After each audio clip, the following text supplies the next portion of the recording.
Welcome back to G Fun Facts Online. Today, we are not looking at the gold masks or the towering pyramids of ancient Egypt. We are looking much closer. We are zooming in to the molecular level to uncover a silent revolution happening right now inside the museums of Cairo and Turin. For centuries, Egyptologists had to guess how the pharaohs lived and died. They would look at a withered leg and suspect polio, or see scars on a mummy's face and guess smallpox. But the era of guessing is over. We have entered the age of Paleomicrobiology. By using next-generation sequencing and shotgun metagenomics, scientists are finally reading the genetic history of the ancient world. They are finding that the so-called curse of the pharaohs was actually a series of very real, very deadly biological agents.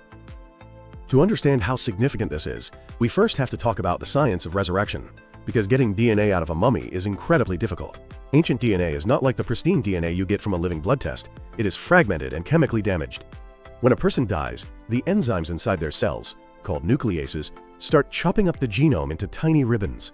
In the scorching heat of the Valley of the Kings, where temperatures hit 40 degrees Celsius, this decay is accelerated. What is left after 3,000 years are ghost sequences, battered fragments of code that are often less than 50 base pairs long. To make it even harder, a mummy is a biological crowded house. A sample taken from a rib might be 99% soil bacteria and fungi from the tomb environment, and only 1% ancient human or pathogen DNA. In the past, scientists used a method called PCR to fish for specific genes. They would cast a hook looking for malaria, and if they didn't catch it, they assumed it wasn't there. But today, we use shotgun metagenomics. Instead of fishing for one specific thing, this technique drains the entire ocean and sorts every single fish. Scientists extract all the DNA from a sample and use algorithms to match billions of fragments against databases of known organisms. This unbiased approach is how we are finding things we never expected.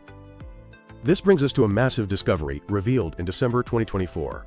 For a long time, historians thought the bubonic plague, the Black Death, was a relatively new disease that didn't affect ancient Egypt. But a team of researchers analyzed a 3,290-year-old mummy from the Museo Egizio in Turin. Deep inside the bone tissue and intestinal contents of this man, they found the unmistakable genetic signature of Yersinia pestis.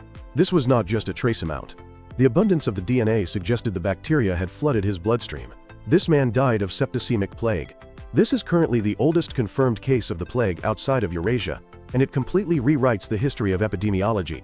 It suggests the plague was traveling on grain ships down the Nile, carried by fleas on the Nile rat, long before the Middle Ages. It adds a terrifying biological reality to the societal collapses we see at the end of the Bronze Age.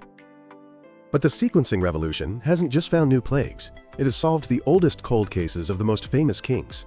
Let's look at King Tutankhamun. When Howard Carter found him in 1922, the boy king looked frail, leading to decades of speculation. Was it Marfan syndrome? Was he murdered? In 2010, a landmark study finally peered into his blood. They didn't find a magical curse. They found Plasmodium falciparum, the parasite that causes the most severe form of malaria. And it wasn't just one infection. The genetic diversity showed that Tutankhamun had been infected multiple times. At the time of his death, he was carrying a severe malarial load. The autopsy and genetic data combined to paint a tragic picture. Tutankhamun had a clubfoot and a painful bone necrosis disease called Kolar disease, which was destroying his left foot. He was immune compromised, likely due to the fact that his parents were brother and sister. The genetic timeline suggests that a fall caused a sudden leg fracture, and because his body was already weakened by a massive malaria infection, he went into shock and died. He was not killed by court intrigue. He was killed by the ecology of the Nile. Another major target for these genetic detectives is smallpox.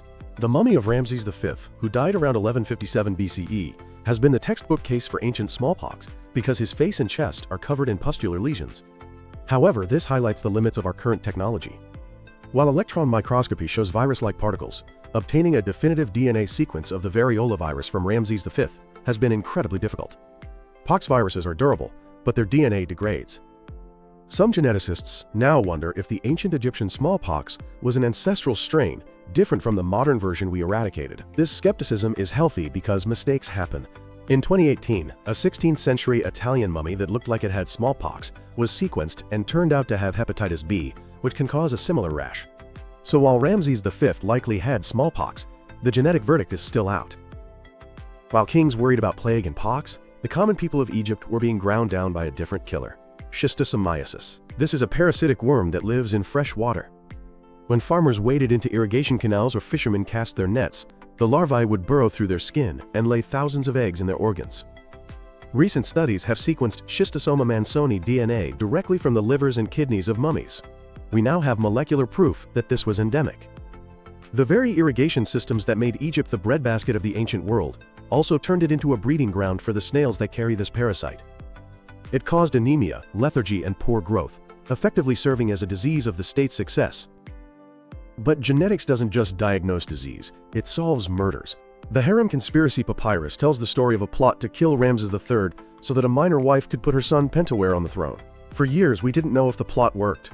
In 2012, CT scans proved that Ramses III had his throat slit, severing the trachea and esophagus. But the real triumph of genetics was identifying his killer. Buried nearby was a mysterious body, known as the Screaming Mummy, simply called Unknown Man E. He was buried hastily in a religiously impure goatskin. DNA analysis proved that Unknown Man E was the son of Ramses III. The genetic data confirms the historical text. The son was caught and forced to commit suicide, likely by strangulation. Science provided the final evidence in a 3,000-year-old regicide. Finally, researchers have been tracking tuberculosis, or the White Plague. They have found Mycobacterium tuberculosis DNA in mummies dating back to 3000 BCE. Interestingly, the strains found in Egypt appear to be ancestral to modern human TB, but distinct from the TB found in cattle. This challenges the old theory that we got TB from cows. The genomic data suggests we might have given it to them, or we evolved it in parallel. As we look to the future, this field is accelerating. We are moving from finding single pathogens to reconstructing entire microbiomes. Scientists are analyzing the hardened dental plaque of mummies to see what bacteria lived in their mouths, revealing their high-carbohydrate diets and respiratory health. We are building a family tree of these killers. By sequencing the malaria in King Tut, or the plague in a Bronze Age mummy, we can see how these pathogens evolved to evade our immune systems. In an era of emerging pandemics, this deep time perspective is invaluable.